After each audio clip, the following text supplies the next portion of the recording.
is, given the stagnant housing market and the FHFA's recent rejection of the administration's debt forgiveness program, what specific programs would you propose that would help with homeowner mortgage relief while at the same time strengthening the community banking system?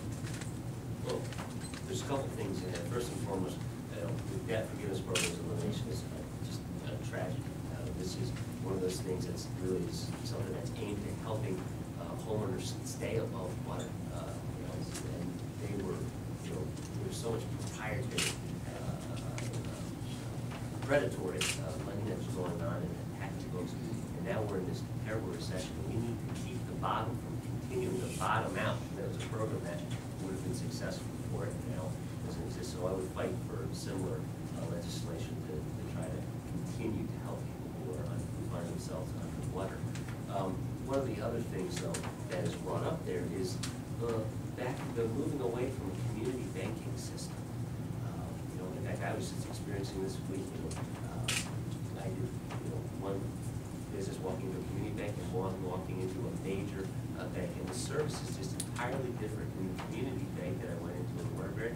They knew who I was. They understood everything that was going on with me and my family, and we got great service and great care and an understanding of the circumstances surrounding everything. You go into a big mega bank like Bank of America, which is also a bank that I have an account with, and they don't know who you are.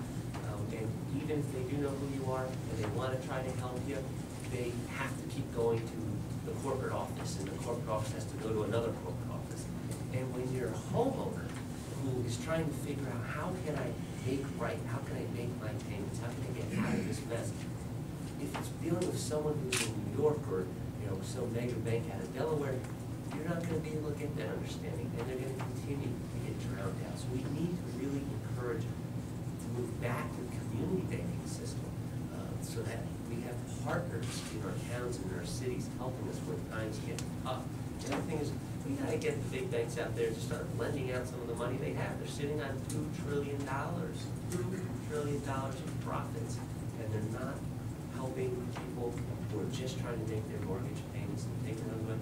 And then they're not even lending that money out to small businesses to help job creation, to help businesses grow in their community, which is something that could help a person who's underwater find a job and make their payments. It's a vicious cycle, and it's a really sad state where we've ended up. So we need to make sure we can put some teeth back in the SEC. We need to make sure that we're working on policies that are going to make it harder for banks to get away with not doing what they're designed to, what they're supposed to be doing, which is helping people have loans, helping people start a future, and being shepherds for them along the way, rather than just taking and sharing the profits at the very top. Thank you, Mr. Roberti. I'm going to ask somebody else who just gave an answer for Mr. Wisniewski. These are serious problems, and this is one where I think I have to point something out. Mr. Roberti is a co-owner of a lobbying firm.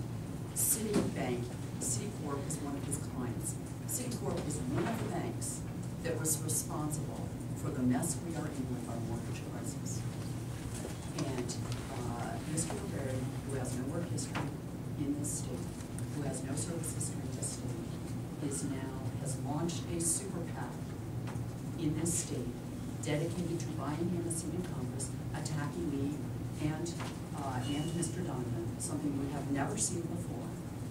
Citizens United, which we have all as Democrats decried as a terrible, horrible decision that threatens the transparency and accountability of this country.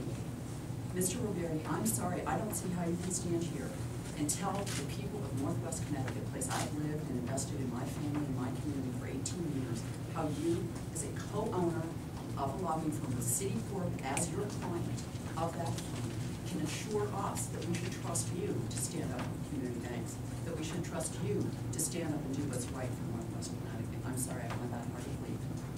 I think we've had enough of lobbying groups, and I urge people to read the Torrington Register Citizen, and I agree with you. It should scare every voter in the 5th District that a DC powerful DC lobbyist is trying to install a personal congressman in our part of the land. Mr. Donovan? Well, somebody once asked me about casinos, you know, which people go for fun and entertainment. I said, well, the reason they make a lot of money is because people lose a lot of money. People made a lot of money off the housing crisis, and that means a lot of people lost money, and that's a real shame. They were not treated fairly, and we need to be more aggressive with those who ripped us off and make changes. I think the federal government and government in general should do more to help people. On the state level, I worked with a group that would actually we went around to the state and we met with homeowners who were in trouble. And we got them in touch with legitimate lawyers who helped them out.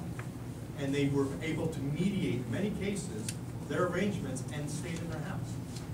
But you know what? There are other people, lawyers calling people up and giving people the wrong information, and people giving money to people. You probably ran into people you know who've lost money because they trusted someone who was selling them a bill of goods. We need to be more aggressive and say to all those homeowners, we have a plan. Here's where you can come in. We will help you. We will work with, as we did in Connecticut, as I traveled the state.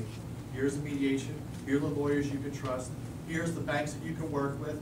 And we should be able to give judges the right to say, we can change the agreement here and bring down the costs of housing.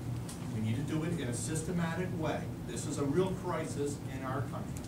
We have to give faith. We have to give faith to the people in our country who say, I'm in trouble. Where do I turn? We should have a place for them to turn where we can get help and rebuild our community. I want to thank all three of you, but the time has come for closing statements. By the wonderful. I don't have enough for me to reflect I'm the sorry, accusations that were made. I'm sorry, but as you can see, we're going to be pushing the end of the hour. I checked out what my time was. Use your closing statement if you want to.